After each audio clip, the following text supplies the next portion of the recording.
Ya, lalu apa saja kesepakatan pertemuan KTT G20 dan bagaimana jalannya penutupan pertemuan tersebut? Sudah ada rekan Yasin Idris yang akan mengabarkan secara langsung dari Nusa Dua Bali. Selamat sore Yasin Idris, poin-poin apa saja yang disepakati dalam pertemuan KTT G20 ini?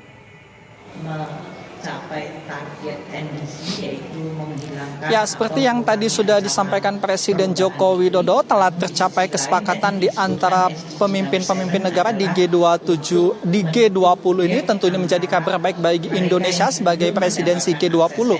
Artinya kita sebagai tuan rumah mampu memimpin jalannya persidangan di konferensi tingkat tinggi ini hingga mencapai suatu kesepakatan. Nah, tadi seperti yang disampaikan juga pada paragraf ke-52, di situ terdapat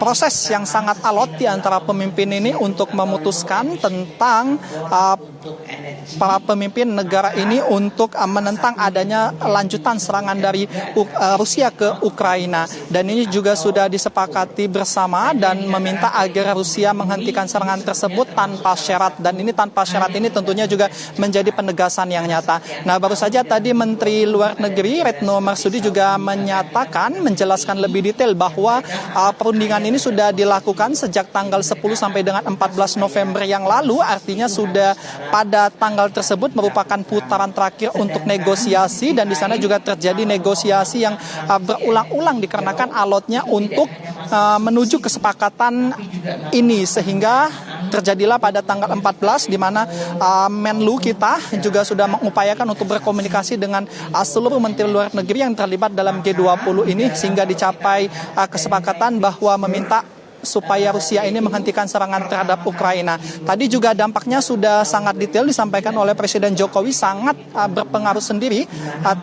berpengaruh terhadap kondisi global, mulai dari perekonomian, kemudian mulai dari krisis energi, juga mulai dari krisis pangan yang sudah dirasakan oleh masyarakat luas, terutama contohnya seperti ekspor gandum, kemudian energi kita yang sama-sama krisis saat ini juga dampaknya akan semakin parah diprediksi pada tahun depan, dan harapannya dengan ini Rusia dapat menghentikan serangannya, sehingga kondusifnya dunia secara global ini dapat menjadi tanggung jawab para pemimpin sidang bersama.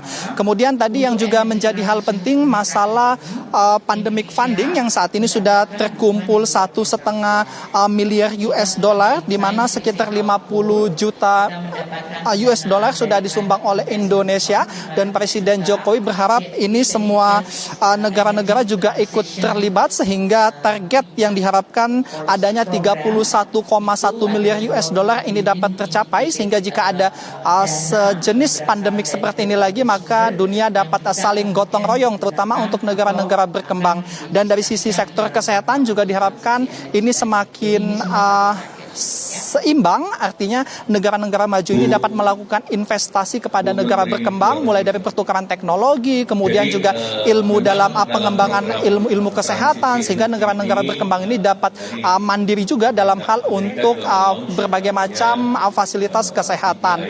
Dan yang dalam hal untuk alam, tentunya tadi sudah disepakati juga bahwa tahun 2000 tadi seperti yang disampaikan oleh Presiden Jokowi bahwa 30% daratan di dunia dan 30% dilindungi di tahun 2030.